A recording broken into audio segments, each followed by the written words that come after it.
আসসালামু আলাইকুম এভরিওয়ান। সহজ এবং মজাদার রান্নার ইউটিউব কুকিং চ্যানেল গৃহসুখনে আপনাদের সকলকে স্বাগত জানাচ্ছি। আমি আফরোজা চলে আসলাম নতুন আরও একটা রেসিপি নিয়ে। আমার আজকের রেসিপি হানি চিকেন উইংস।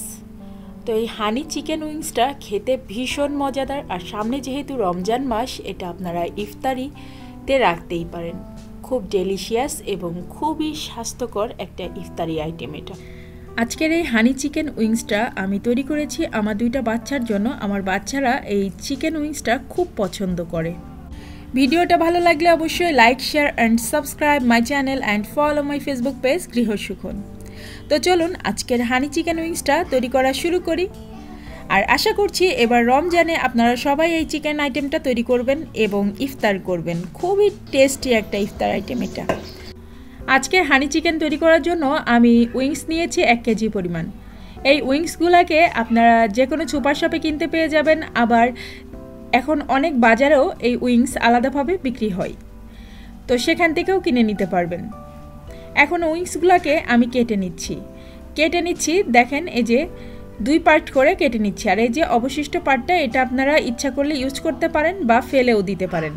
উইংসগুলোকে আমি কেটে নিচ্ছি কারণ এতে করে দেখতে অনেক সুন্দর লাগে।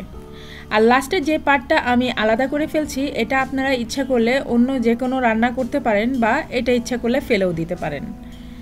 তো দেখেন আমি কিন্তু এভাবে করে প্রত্যেকটা টুকরা কেটে নিচ্ছি, আর ওইটা কিন্তু আলাদা করে ফেলছি। লাস্টের যেই পার্টটা ওটা কিন্তু একেবারে আলাদা করে ফেললাম। এখন চিকেন উইংসগুলো কাটা হলে আমি খুব ভালো করে এগুলাকে পরিষ্কার করে নিব। যদিও আমি একবার খুব ভালো করে পরিষ্কার করে নিয়েছি, আমি আরও একবার খুব ভালো করে এগুলাকে পরিষ্কার করে নিব। তো ব্যাস আমার সবগুলো উইংস কেটে নেওয়া হয়ে গিয়েছে। আর এই যে এই অংশগুলো আমি ফেলে দিচ্ছি। আর এখন উইংসটা ম্যারিনেট করছি। ম্যারিনেট করার জন্য এখানে আমি লেবুর রস প্রথমে দিয়ে দিচ্ছি। এখানে আমি 2 চা চামচের মতো লেবুর রস দিয়ে দিয়েছি। আর এখন দিয়ে দিব লবণ। লবণ আপনারা আপনাদের স্বাদ অনুসারে দিয়ে দিবেন। আমি এখানে আমার স্বাদ মতো লবণ দিয়ে দিলাম। এখানে আমি 1 চা চামচ লবণ দিয়ে দিচ্ছি। এখন দিয়ে দিচ্ছি রসুনের পেস্ট। এখানে আমি 2 চা চামচ রসুনের পেস্ট দিলাম, 1 চা চামচ আদার পেস্ট দিলাম, আর 1 চা চামচ দিলাম পেঁয়াজের পেস্ট। এখন দিয়ে দিব জিরার পেস্ট। এখানে আমি 2 চা চামচ পরিমাণ জিরার পেস্ট দিয়ে দিচ্ছি। আর মরিচের গুঁড়া দিব 1.5 চা চামচ। শুকনা মরিচের গুঁড়া 1.5 চা চামচ দিব। তো তার আগে আমি গোলমরিচ দিব। গোলমরিচ দিব 1 চা চামচ।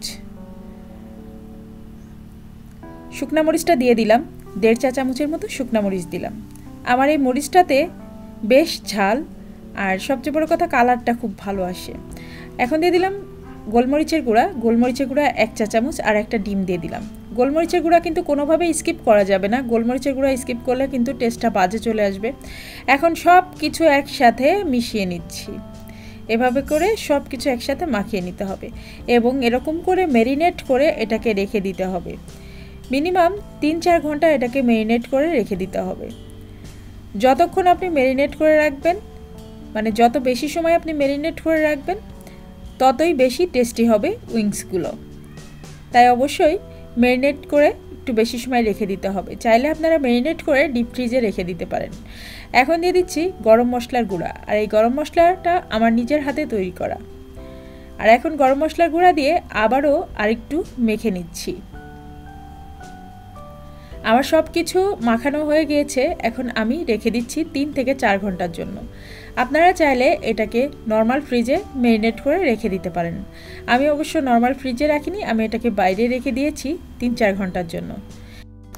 1 কাপ পরিমাণ টমেটো সস নিয়েছি, আর এর মধ্যে দিয়ে দিচ্ছি মেজারমেন্ট কাপের 1/2 কাপ পরিমাণ টমেটো আর তেঁতুলের যে একটা সস, সেই সসটা। এই প্রত্যেকটা সস আমার নিজের হাতে তৈরি করা। এটা হচ্ছে টমেটো তেঁতুলের সস। আর এখন দিয়ে দিলাম টমেটোর চিলি সসটা। এই 3 রকমের সস আমি একসাথে মিশিয়ে নিয়েছি, আর 1 চা চামচ গোলমরিচ দিয়ে এই সসটাকে আমি রেডি করে রেখে দিলাম। আর এদিকে আমার মাংসটা কিন্তু খুব ভালো মতো ম্যারিনেট করা হয়ে গিয়েছে, আর মাংস থেকে একটু পানিও ছেড়েছে। যেহেতু এটাতে লবণ দেওয়া ছিল, তাই একটু পানি ছেড়েছে।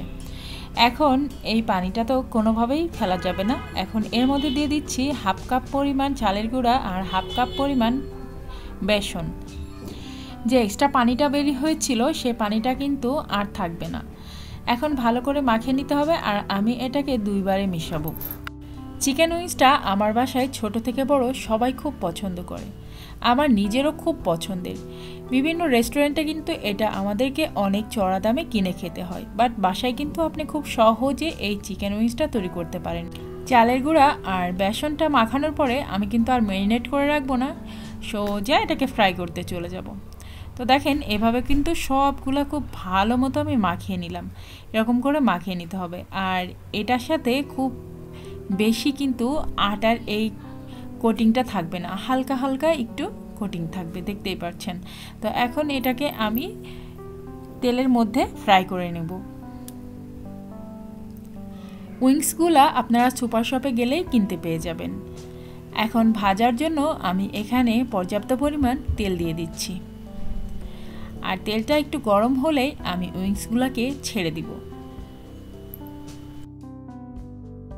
চুলার তাপমাত্রা থাকবে মিডিয়াম টু লো, বেশি হাই হিটে কিন্তু উইংসগুলোকে ফ্রাই করা যাবে না, এতে করে উইংসের ভিতরে কাঁচা থাকবে এবং উপরের অংশগুলো খুব দ্রুত কালার এসে যাবে এবং পুড়ে যাবে, কিন্তু ভিতরে উইংসগুলো কিন্তু ভালো মতো ফ্রাই হবে না।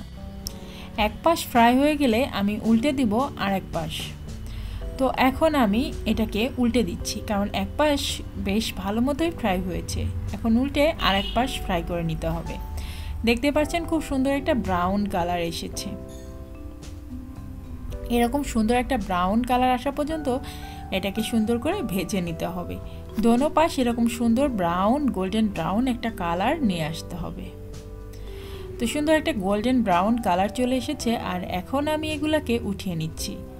আর এটা কিন্তু ভাজতে হবে মিডিয়াম টু লো হিটে চুলার, এতে করে খুব সুন্দর ফ্রাই করা হবে। আর যদি আপনি চুলা তাপমাত্রা হাই করে দেন তাহলে কিন্তু উইংসগুলো সুন্দর মতো ভাজি হবে না এবং ভিতরের দিকে কাঁচা থাকবে। তাই অবশ্যই চুলা তাপমাত্রা মিডিয়াম টু লো রাখতে হবে। এখন আমি বাদবাকি উইংসগুলো ভেজে নিচ্ছি। আজকে আমি 1 কেজি পরিমাণ উইংস নিয়েছি, কারণ চিকেন উইংসটা পছন্দ করে না এরকম মানুষ আমার বাসায় নেই, সবাই খুব পছন্দ করে। আর এই উইংসটা আপনারা চাইলে ফ্রাইড রাইসের সাথে খেতে পারেন, চাইলে পরোটা বা রুটি বা নুডলস যে কোনো কিছুর সাথেই খেতে পারেন, আবার এমনিতেও খেতে পারেন, যেমন আজকে আমরা এমনিতেই খাবো। আমার সবগুলো উইংস ভাজি করে নেওয়া হয়ে গিয়েছে, আর খুব সুন্দর ফ্রাই করেছি, দেখতেই পাচ্ছেন খুব সুন্দর একটা কালার এসেছে, অসাধারণ লাগছে দেখতে।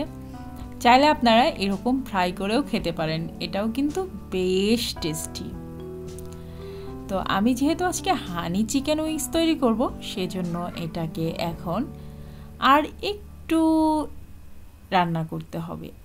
চুলায় একটা কড়াই বসিয়ে দিয়েছি, আর তাতে দিয়ে দিচ্ছি 2 টেবিল চামচ পরিমাণ তেল। আর এই তেলটা হচ্ছে যে তেলটা দিয়ে আমি উইংসগুলো ফ্রাই করেছি সেই তেলটাই দিয়ে দিলাম।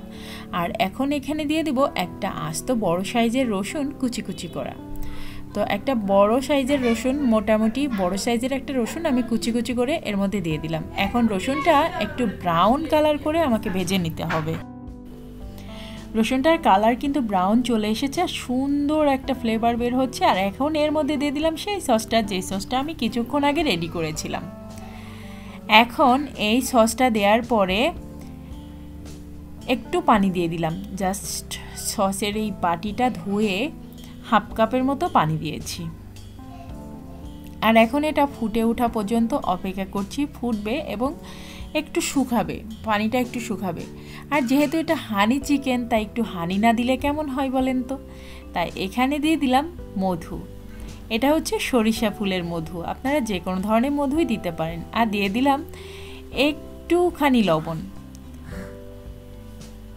সরিষা ফুলের মধুটা এরকম ঘন হয়, তো এই মধুটা দিয়ে দিয়েছি। মধু দেওয়ার কারণে খুব সুন্দর একটা টেস্ট আসে, মধুটা কিন্তু স্কিপ করা যাবে না। তো দেখেন এই সসটা কিন্তু কমে এসেছে। এখন দিয়ে দিলাম ক্যাপসিকামের কুচি।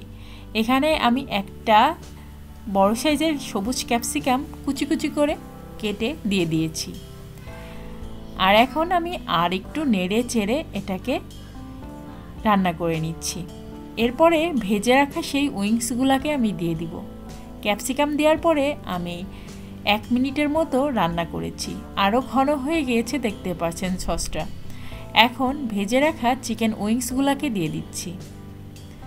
আর এটা দেওয়ার পরে একটু নেড়ে চেড়ে উঠিয়ে নিলেই হয়ে যাবে আমার হানি চিকেন। এতটা টেস্টি হয় যে কি বলবো। এই চিকেনটা আমার আব্বাও খুব পছন্দ করে। আমার বাবা যখন আমার বাসায় আসে তখন আমি এই উইংসটা তৈরি করি এবং আমার বাচ্চাদের জন্য আমি তৈরি করি। চিকেন উইংস পছন্দ করে না এরকম মানুষের সংখ্যা খুবই কম। তো দেখতেই পাচ্ছেন আমার খুব লোভনীয় মজাদার চিকেন উইংস কিন্তু তৈরি হয়ে যাচ্ছে, আর 2-1 মিনিটের মধ্যেই এটা রেডি হয়ে যাবে খাওয়ার জন্য। তো এখনই আমি নামিয়ে ফেলবো এটাকে। আর যে সসগুলো দেখছেন এটা কিন্তু একটু পরে এমনিতেই চিকেনের গায়ে একদম সুন্দর মতো লেগে যাবে, তাই এটা নিয়ে চিন্তার কোনো বিষয় নেই। আর একটু গ্রেভি গ্রেভি থাকলে আরও বেশি ভালো লাগে। এটা খুবই টেস্টি একটা চিকেন আইটেম। তো আপনারা কিন্তু উইংস কিনে এভাবে ইফতারির জন্য বানাতেই পারেন। ইফতারিতে এটা খুবই স্বাস্থ্যকর একটা আইটেম হবে। তো এখন উইংসগুলোকে আমি উঠিয়ে নিচ্ছি। উইংসটা বাইরে থেকে মচমচা ক্রিস্পি থাকে, আর যেহেতু সসের একটা কোট থাকে সেহেতু খেতে অসাধারণ লাগে। আর ভিতর থেকে চিকেনটা কিন্তু অনেক জুসি থাকে, সো এক কথায় অসাধারণ। তো যাই হোক, আমার ভিডিওটা ভালো লাগলে অবশ্যই আমার চ্যানেলটাকে সাবস্ক্রাইব করে দিবেন, পাশে থাকা বেল আইকনে একটা প্রেস করে দিবেন। এতে করে আমি যে কোনো ভিডিও দিলে তার নোটিফিকেশন আপনার কাছে পৌঁছে যাবে, আর আপনি সহজে আমার নতুন ভিডিওটা দেখে নিতে পারবেন। আর যারা ফেসবুক পেজ থেকে দেখছেন, আমার গৃহসুখন পেজ থেকে দেখছেন, তারা অবশ্যই ভিডিওটাতে একটা লাইক দিয়ে দিবেন এবং পেজটাকে ফলো করে দিবেন। এতে করে আমি যে কোনো ভিডিও দিলে তার নোটিফিকেশন আপনার কাছে পৌঁছে যাবে, আর সহজেই কিন্তু আপনি আমার নতুন ভিডিওটা দেখে নিতে পারবেন। তো আজকের মতো আমি আমার ভিডিওটা শেষ করছি। দেখা হবে, কথা হবে ইনশাআল্লাহ পরের ভিডিওতে। সে পর্যন্ত আমার সঙ্গেই থাকুন, আমার চ্যানেলের সঙ্গেই থাকুন। আল্লাহ হাফেজ।